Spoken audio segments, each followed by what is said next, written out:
Halo teman-teman, di sini aku Aca dan ada Bang Win Muldian. Nah, kebetulan hari ini aku akan berbincang-bincang dengan beliau. Nah, Bang Win, aku mau berbincang-bincang nih tentang literasi. Nah, kebetulan kan Bang Win ini kan salah satu orang yang bergerak di bidang literasi. Apalagi suka koleksi buku dan banyak juga nih koleksi bukunya. Nah, boleh jelasin gak sih Bang, awal mula Abang bergerak di bidang literasi ini tuh kayak gimana sih? Ya sebenarnya ya kalau misal bicara tentang kenapa saya terlibat di dunia literasi, itu prosesnya tuh sebenarnya ketika saya sudah bisa membaca. Nah, mungkin semangatnya karena saya di lingkungan keluarga yang dekat dengan pendidikan ya, ibu saya guru, bapak saya seorang hakim. Di keluarga kami biasa untuk selalu berdiskusi, memberikan pendapat, bahkan berdebat. Nah, kalau ada pandangan-pandangan yang berbeda, jadi itu sudah sejak saya kecil.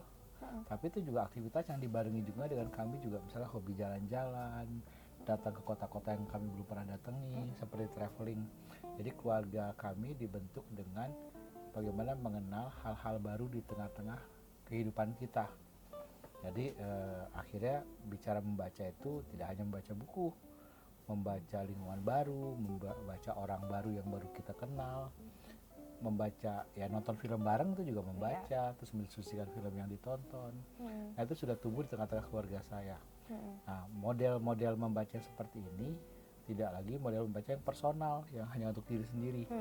Justru itu yang membawa saya akhirnya mengembangkan aktivitas.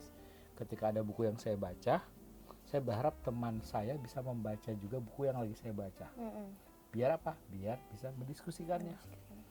Ya kadang saya meminjamkan buku yang sudah saya baca ke teman saya. Bahkan saya sempat bikin perpustakaan kelas. Jadi ada rak buku di kelas yang bukunya saya pinjamkan ke teman. Dan itu sejak kecil ya Mas ya? Sejak ya praktisnya saya membuat kayak perpustakaan pribadi itu sejak kayak saya kelas 4 SD. Nah semangat itu terus saya lakukan sampai saya naik ke jenjang SMP, jenjang SMA, bahkan mungkin di kuliah. Itu saya lakukan. Bahkan apapun yang saya lakukan di kehidupan saya itu sudah sangat dekat dengan itu, dengan bacaan. Jadi termasuk saya memilih cita-cita akan bekerja di mana, mau mengikuti pendidikan tingginya nanti apa gitu. Jadi saya kuliahnya malah di ilmu perpustakaan dan informasi. Bahkan saya belajar juga tentang ilmu perpustakaan itu sampai ke Amerika. Saya pernah belajar di Library of Congress di Washington DC. Terus saya juga ya karena tadi saya bilang membacanya itu dekat dengan juga urusan masyarakat, saya juga belajar tentang bagaimana pemberdayaan masyarakat. Jadi saya juga belajar yang disebut dengan community development. Nah itu saya juga belajar tentang itu di Jepang, di Tokyo. Bahkan saya ke beberapa kota di Jepang juga, ke Sapporo di Hokkaido, ke Hiroshima, ke Kyoto, Yokohama. Tapi pada dasarnya sederhana, saya mempelajari atau membaca kehidupan orang-orang di Jepang. Nah itu dari salah satu akhirnya memicu saya ketika kembali belajar dari Jepang itu mengembangkan, wah yang saya lakukan sejak saya kecil ini saya harus jadikan gerakan. Itu waktu saya kuliah ya, saya kuliahnya S1-nya di Universitas Indonesia, jurusan perpustakaan tadi. Itu yang membawa bahwa saya harus menjadikan apa yang saya lakukan sejak saya kecil ini menjadi sebuah gerakan di tengah-tengah masyarakat. Nah itulah ketika saya kuliah saya sudah membuat namanya gerakan membaca. Saya mengenalkan dengan namanya Gerakan Indonesia Membaca. Itu saya rintis sejak saya masih kuliah tuh. Di tahun 90-an, 96, 97. Dan bahkan saya jadikan sebuah lembaga ketika saya sudah lulus dari sekolah, lulus dari pendidikan tinggi. Saya mendirikan namanya Forum Indonesia Membaca. 2001 itu. Nah, terus saya menemukan satu istilah yang baru ya, mungkin saya bisa dibilang menggagas kata literasi. Literasi, iya, maksudnya membedakan kata literasi. Ya, kata literasi itu saya mulai kenalkan di 2001 tadi. Dan mulai diangkat di media-media nasional adalah misalnya jadi bisa dicatat ya, jadi kata literasi itu juga muncul. Ya, mungkin salah satunya ada di Republika ya tahun 2005 yang menyatakan misalnya bagaimana saya membangun gerakan literasi dan kata literasi itu sudah muncul. Dulunya kan kata yang dikenal literasi itu kan selalu bahasa Inggris ya. Ketika di Indonesia kan muncul jadi kata keaksaraan, keberaksaraan. dan keberaksaraan. Nah, dan Iya. itu sebenarnya selama ini di masyarakat memahami kata keaksaraan dan keberaksaraan itu adalah membatas buta huruf, membatas orang-orang yang belum bisa membaca menjadi bisa membaca. Nah, sedangkan yang saya maksud tentang literasi dalam konteks yang saya pahami, begitu juga dalam pengertian dalam bahasa Inggris, itu adalah bagaimana kecakapan mengelola pengetahuan, kecakapan mengelola informasi, itulah Dengan literasi. membaca. Oh ya. Literasi. Nah, membaca itu sendiri itu keterampilan berbahasa, Membahas. membaca, berbicara, menulis, menyimak tuh mendengar, itu 4 keterampilan berbahasa. Nah, keterampilan literasi adalah tindak lanjut dari kemampuan kita dalam mengembangkan keterampilan berbahasa tadi. Nah, disitulah akhirnya kita membangun kapasitas, kalau saya menyebutnya, kita mengembangkan kapasitas dari kita tadi, membangun kebiasaan membaca, terus jadi gemar membaca, terus akhirnya gemarnya jadi kita punya minat tertentu, apa yang kita baca jadi spesifik kan, karena semua orang pasti punya pilihan bacaan yang berbeda-beda. Setiap orang pasti punya spesialisasi minat membaca apa. Nah, disitulah akhirnya muncul jadi budaya ya, budaya baca.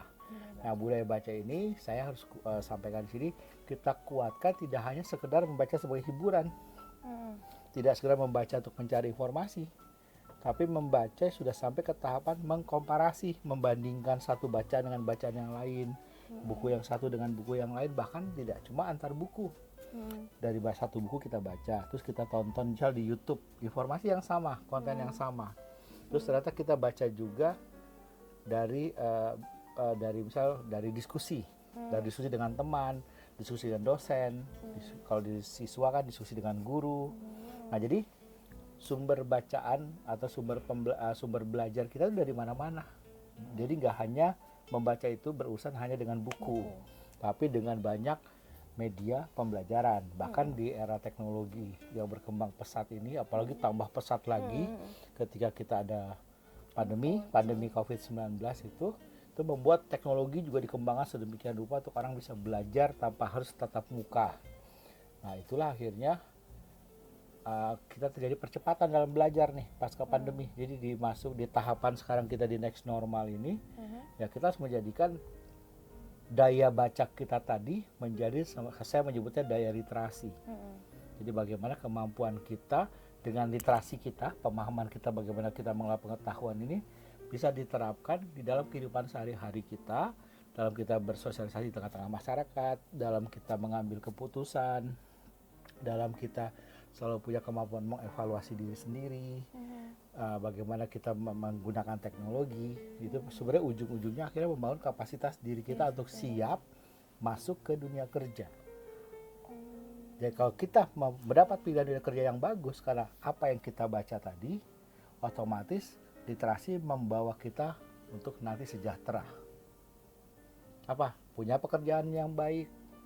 Jadi bukan kuliahnya apa, nanti kerjanya apa, nggak nyambung. Justru itu pentingnya kita membangun kapasitas. Jadi literasi itu bukan membaca. Membaca tadi keterampilan berbahasa. Literasi itu adalah kecakapan bagaimana kita mengelola pengetahuan dan informasi yang sebenarnya hari ini banjir ya, ada di handphone kita, ada di perangkat-perangkat gawai kita. Justru mana yang kita pilih, semua informasi yang banyak tadi menjadi pengetahuan yang dekat dengan kapasitas dan minat kita.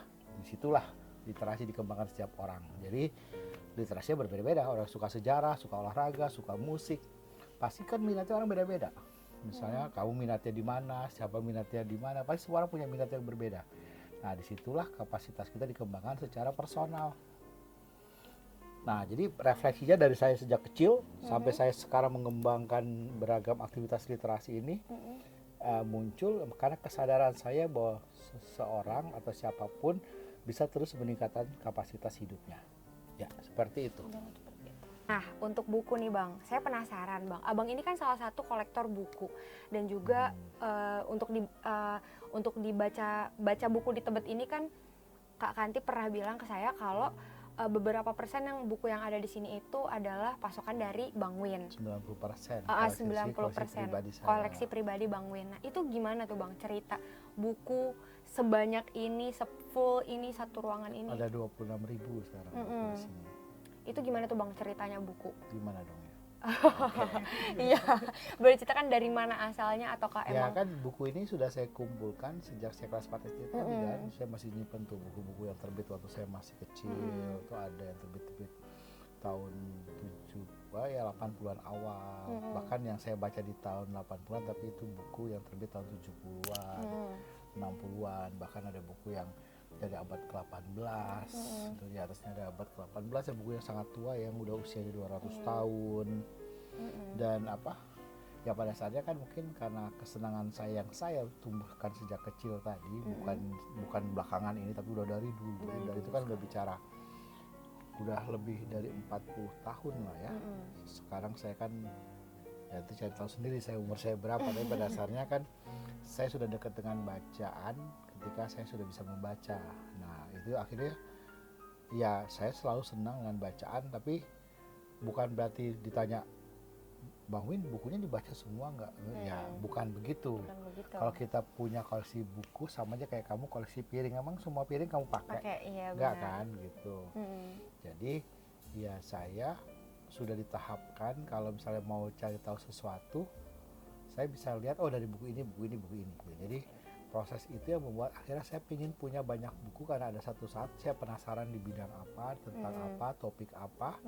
Saya bisa akses buku itu karena itu saya mengoleksinya. Nah tapi pada dasarnya sebenarnya kalau secara umum sih buku-buku yang saya koleksi sebagian besar ya pasti ilmu humaniora ya, maksud ilmu sosial, kebudayaan, ya sosiologi, politik, sastra, bahasa, jadi hal-hal komunikasi. Tapi saya bisa bilang kalau yang paling komplit koleksi buku saya misalnya adalah buku-buku dengan tema tadi keterampilan literasi, keterampilan berbahasa, tentang perpustakaan, tentang penerbitan, tentang penulisan, tentang membaca. Mungkin saya bisa jamin saya di Indonesia adalah orang yang paling lengkap memiliki koleksi dengan tema-tema yang saya sebut tadi. Dan itu semua ada di sini. Jadi sebenarnya banyak teman-teman yang mungkin kuliahnya komunikasi, kuliahnya bahasa, kuliahnya kesusastraan, kuliahnya tentang sejarah, kuliahnya sosiologi, antropologi. Itu pasti semua koleksi-koleksi saya ini sangat bermanfaat buat teman-teman yang memang mengembangkan disiplin ilmu-ilmu sosial dan humaniora. Nah itu semacam ya akhirnya saya kan memilih pendidikannya juga ilmu perpustakaan dan informasi. Dan kesenangan saya tadi yang sejak saya SD tadi selalu ngajak ngobrol orang tentang pengetahuan, terus saya lakukan sampai saya sekarang.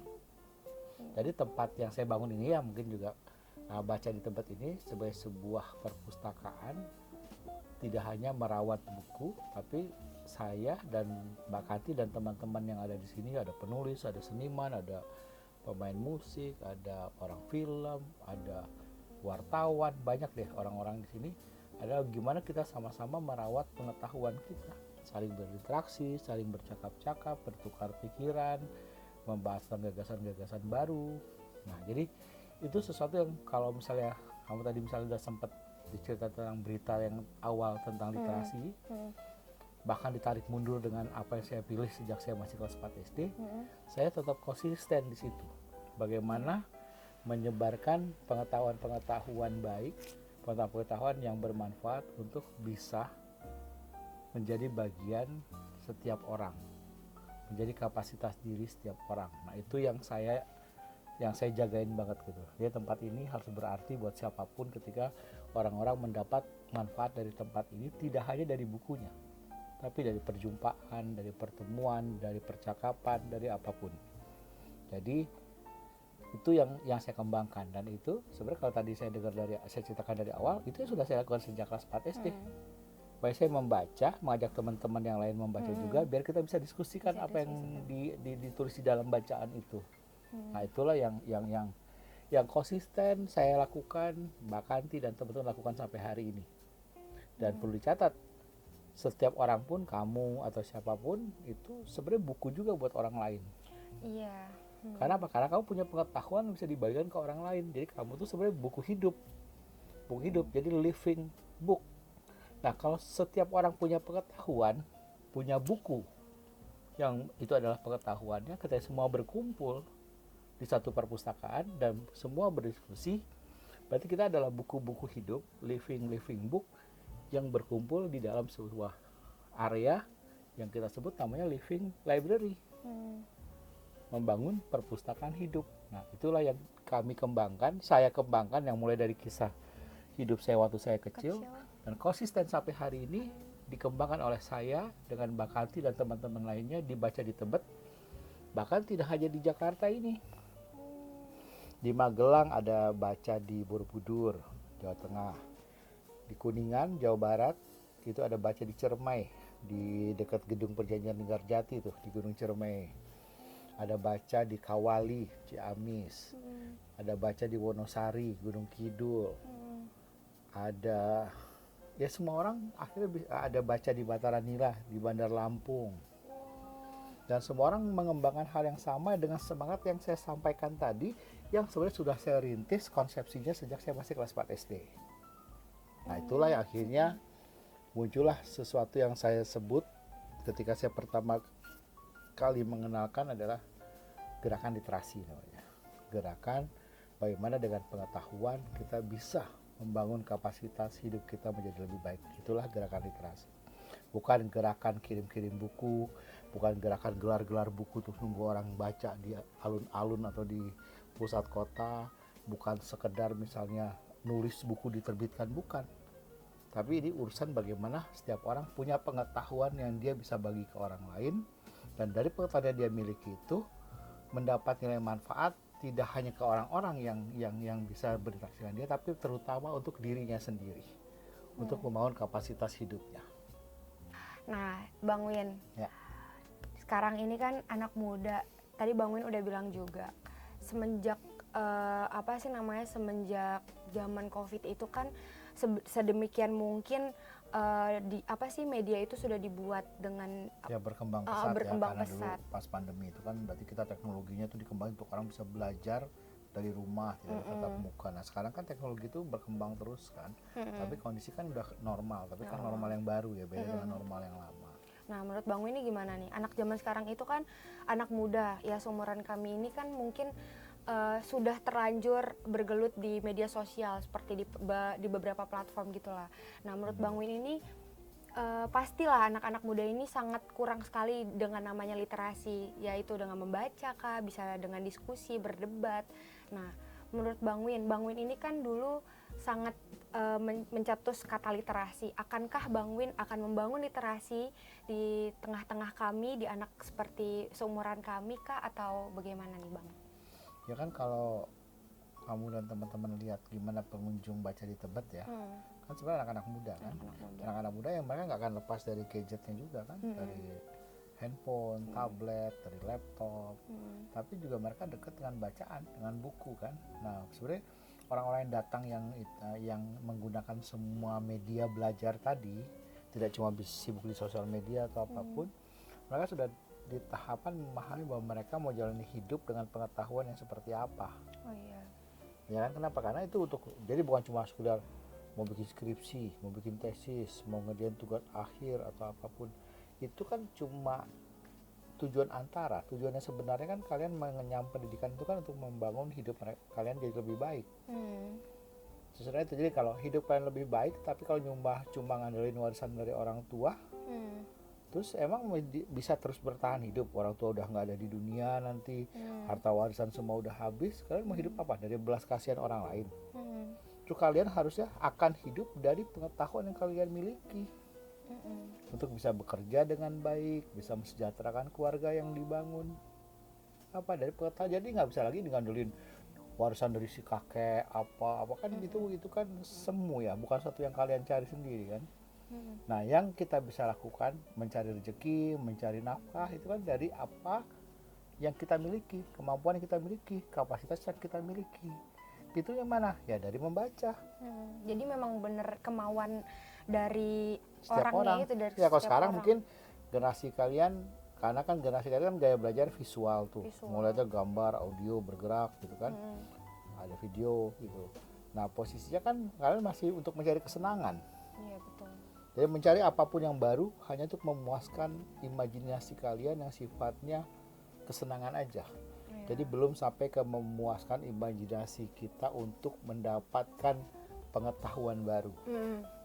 Jadi hari ini sebenarnya kita tidak lagi mencari pengetahuan. Pengetahuan itu udah ada di mana-mana, nggak cuma di buku-buku ini kok. Pengetahuan itu udah ada di perangkat digital kita. Cuma kan pengetahuan ini terlalu banyak tersedia di tengah-tengah kita. Kita mau cari tahu apa langsung lihat di YouTube, lihat di mana, semua ada. Tapi kan yang mau kita pilih yang mana untuk diri kita sendiri. Nah itu yang harusnya dibangun di setiap anak muda. Nggak bisa cuma sekedar main game online, strategi atau apa. Kalaupun game itu menjadi bisa menghidupi kalian, jadilah pembuat game, mengembangkan cerita-cerita bagian dari sebuah game, ya ke sana. Jadi mendalami lagi hal yang baru kan. Kalau untuk membuat cerita di dalam sebuah game yang nanti akan bersambung ke versi-versi yang lebih tinggi, kan Anda harus baca juga. Apalagi baca buku sejarah, tuh nanti bikin gamenya itu ada unsur histori, sejarah, game yang terkait tentang bagaimana kebudayaan-kebudayaan di dunia, bisa macam-macam. Ini nggak bisa kalian cuma bisa simsalabim maka saya jadi hebat untuk dapat kerja hanya ngandelin ijazah, nggak bisa lagi hari ini. Kalian harus dipahami kecakapan hidup kalian apa, life skill kalian apa. Kalian misal memilih jadi guru, jadi dosen, menjadi guru dan dosen yang keren atau cuma membacakan teks pelajaran. Kalau cuma membaca teks pelajaran, kalian akan kalah oleh guru-guru yang lain, oleh dosen-dosen yang lain.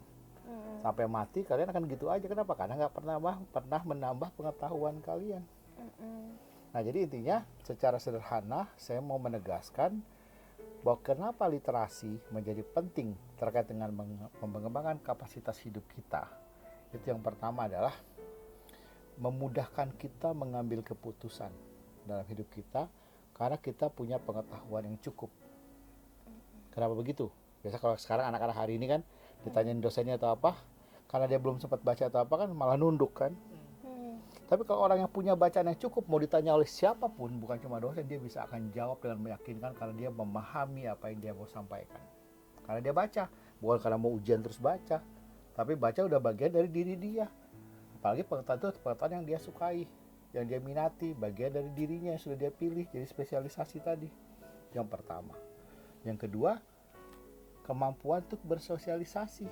Kalau kita punya pengetahuan yang baik dengan apapun yang kita baca itu gak cuma baca buku ya, maksudnya dengan melihat di YouTube, di mana apapun, mendapat pengetahuan terus dari mana, bertanya, ngajak ngobrol orang, apa itu kan pengetahuan baru terus yang kita dapat. Maka kita bisa mudah bersosialisasi. Jadi kalau kalian misalnya ada rapat Karang Taruna, rapat BEM, rapat diundang misalnya dari pihak mana. Jadi bukan cuma duduk rapat nunggu konsumsi, tapi duduk rapat bisa menyampaikan pendapat.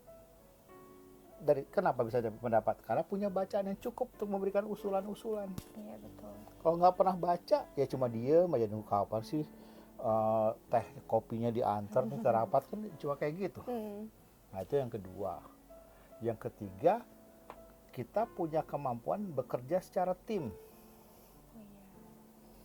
Kenapa? Karena kita bisa berinteraksi, berkomunikasi dengan teman-teman. Oh kita bikin ini, kita bentuk ini. Tapi kalau orang yang nggak punya pengetahuan cukup, dia cuma saya ikut aja lah, bantu-bantu ngangkat-ngangkat. Nggak bisa ngasih pendapat, dia cuma bisa mengangkat. Mending kalau dia lagi sehat, kalau dia lagi sehat, dia nggak bisa angkat-angkat kardus juga. Jadi itu kan cuma kerjaan fisik. Yang hari ini dibutuhkan kerjaan yang sifatnya skill. Yang lainnya tuh yang fisik itu udah bisa pakai pesan online aja kok. Gitu. Nah terus keempat, kita sebenarnya adaptif dengan perkembangan teknologi. Jadi kalau kita abai, kita nggak peduli, bukan berarti harus membeli handphone terbaru, bukan ya. Tapi bagaimana teknologi ini bisa mendukung membangun kapasitas hidup kita. Nah itu yang harus kita lakukan secara konsisten. Nah empat hal ini tadi itu sebenarnya bisa disebut yang paling dominan terkait dengan yang disebut dengan kompetensi kerja. Kompetensi kerja. Nah kalau kompetensi hidup itu ada lain lagi. Empat ini tapi ini kesepakatan dunia loh, dari pertemuan namanya World Economic Forum, pertemuan ekonomi dunia, forum ekonomi dunia di tahun 2015. Diputuskan ada 4 kompetensi hidup penting. Tadi kompetensi kerja ya, yang 4 tadi. Ini kompetensi hidup penting. Pertama adalah kita punya kemampuan untuk berpikir kritis. Oh iya. Kritis, apapun menyampaikan apa. Jadi bukan cuma ngikut aja atau apa. Kedua, punya kemampuan untuk selalu memberikan hal-hal baru, ide-ide kreatif. Kreatif, itu yang kedua. Nah, yang ketiga, tadi kemampuan berkomunikasi. Menyampaikan pendapat, bisa menerima pendapat orang lain, mencari solusi untuk bagaimana melakukan sesuatu yang bisa ya, pesan yang mau kita sampaikan itu bisa dipahami orang. Kan kemampuan kita berkomunikasi. Kita punya ide hebat tapi cuma di kepala kita bingung menyampaikannya mau seperti apa, baik secara lisan tadi bicara atau dalam bentuk tulisan. Jadi kemampuan menulis di dalam keterampilan berbahasa tadi itu menyampaikan pemikiran kita. Jadi bukan menulis untuk jadi penulis, bukan. Setiap orang punya kemampuan menulis untuk kebutuhan hidupnya, bukan untuk jadi penulis. Dia mau bikin film, jadi harus nulis skripnya dong, skenario, bukan nulis buku kan. Dia mau bikin koreografi tari, dia harus bisa menjelaskan bagaimana geraknya apa dalam bentuk tulisan. Dia mau bikin menara air, dia mau bikin apa, pasti semua harus dia tulis. Ditulis itu bukan cuma masalah bicara teks ABCD, tapi menggambar bagan, tabel, hitung-hitungan. Nah, itulah yang disebut dengan literasi. Nah, yang empat yang terakhir tadi tentang kompetensi hidup adalah kolaborasi. Jadi kita punya pengetahuan apa, kamu punya pengetahuan apa, teman yang lain punya pengetahuan apa. Nah, pengetahuan masing-masing ini kita saling mendukung, bekerja sama, berkolaborasi untuk bagaimana mewujudkan apa yang mau kita rencanakan. Nah, kalau kita di orang Indonesia dikenal dengan gotong royong. Kita bergotong royong untuk mewujudkan sesuatu. Nah, di dunia semuanya tadi 4 itu dikenal dengan 4C. Critical thinking, creativity, communication, collaboration. Nah, itulah 4C yang menjadi kompetensi hidup penting di abad 21. Nah, itu semua harus menjadi bagian oleh anak-anak muda sekarang untuk menjalani hidupnya. Nggak bisa terus-terus mengandalkan dari orang tua. Mengandalkan, jualan saya laku di online, di marketplace. Sekarang laku. Nanti berapa tahun lagi masih laku nggak? Kita harus punya kemampuan mengembangkan produk yang lainnya. Jadi secara sederhana, kalau 4 kapasitas hidup tadi terkait dengan kompetensi dikuasai oleh kita, apapun pengetahuan yang harus kita kelola, kita punya kapasitas untuk menghidupi diri kita dengan kompetensi kita tadi. Begitu. Ya, terima kasih banyak Bang Win bincang-bincang kita sore hari ini. Mungkin ada waktu lagi dengan banyak kewawasan lagi yang Bang Win bisa kasih tahu ke saya. Kalian ngeles aja sama saya lah kalau gitu. Bercanda. Iya, terima kasih Bang Win bincang-bincang sore hari Semoga ini. bermanfaat, bisa Terima memicu kasih. dari kalian, juga bisa memicu ke teman-teman lain untuk bagaimana membuat perubahan dalam hidup kita masing-masing, tapi dilakukan oleh kita sendiri, jangan menunggu orang lain. Ya, benar. Itu yang harus kita bangun. Yes. Terima kasih Bang Win waktunya. Sama-sama. Ya, mohon maaf kalau ada kekurangan Bang Win.